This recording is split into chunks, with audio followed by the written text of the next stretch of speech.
Washington, that stuff U.S. President Donald Trump said Monday about how he thinks Russia didn't interfere in the 2016 presidential election? An accidental slip of the tongue, Trump claimed Tuesday. What he really meant to say, he insisted against all evidence, was that he thinks Russia did interfere. U.S. President Donald Trump's meeting with Russian President Vladimir Putin in Helsinki was his first time sharing the international stage with a man he has described as an important U.S. competitor, but whom he has also praised a strong, effective leader. Chris McGrath, Getty Images, and a key sentence in my remarks, I said the word would instead of wouldn't, Trump said Tuesday at the White House. The sentence should have been, I don't see any reason why it wouldn't be Russia, sort of a double negative. So you can put that in, and I think that probably clarifies things pretty good by itself. Trump offered this implausible spin in an attempt to limit the political damage from the Monday remarks that have generated a national furor. But the forgotten contraction defense was greeted with bafflement and amazement by Trump's critics and by U.S. reporters who covered the Finland summit with Putin. Share your thoughts. Article continued below. I'm not laughing. Michael Hayden, the former Central Intelligence Agency director and Air Force general, wrote on Twitter, "Oh, hell. Yes, I am." The explanation was especially curious because Trump was not even able to get through the supposed clarification without again demonstrating that he did not believe what he had just said. Apparently ad-libbing, he again made clear that he is doubtful of U.S. intelligence agency's conclusion on Russia, in the two sentences immediately following the one where he said he accepts their conclusion on Russia. I accept our intelligence community's conclusion that Russia's meddling in the 2016 election took place.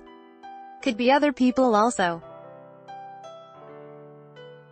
A lot of people out there, he said, appearing to add in the last two sentences himself after reading the first sentence from his text. Trump's oscillation between what his aides want him to say and what he evidently believes himself was reminiscent of the aftermath of his controversial comments about violence at a white supremacist rally in Charlottesville, Virginia in 2017, at which a protester was murdered. Trying to quell the outrage over his initial Charlottesville remarks, in which he blamed both white supremacists and protesters, he dutifully recited prepared words condemning the white supremacists. But he soon abandoned the pretense and returned to his initial argument that both sides were at fault. Trump's Monday remarks about Russia drew a chorus of condemnation from a far more than the usual suspects. Even the hosts of his favorite morning show, the reliably fawning Fox and Friends, were unanimously critical. But on Tuesday, many Republicans appeared eager to forget the whole thing. I'm just glad he clarified it, said Florida Senator Marco Rubio, according to NBC News. I can't read his intentions or what he meant to say at the time, and suffice it to say that for me as a policymaker, what really matters is what we do moving forward. Article continued below. Democrats, though, issued a new round of scathing criticism. They called Trump's claims obviously inaccurate. Today, the media will be tested whether they describe accurately what they are seeing and hearing with their own eyes and ears, or report an obviously dishonest and distorted version, is the essential question. Hawaii Democratic Sen. Brian Schatz said on Twitter. Trump's Tuesday claim that he had merely misspoken a single word did not explain his other remarks Monday in favor of Russia's positions. Trump had also said that he thought President Putin was extremely strong and powerful in his denial today. He had held both countries, including a foolish United States, responsible for damaging the bilateral relationship. And he spent a significant portion of the news conference attacking the FBI and spreading conspiracy theories about the investigation into his campaign's links to the Russian government.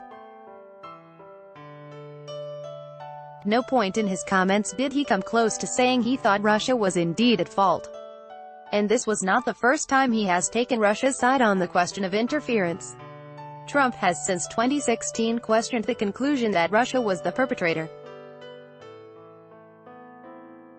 At one presidential debate, he famously said, I mean, it could be Russia, but it could also be China. It could also be lots of other people. It also could be somebody sitting on their bed that weighs 400 pounds. Okay, read more. Trump sides with Putin over U.S.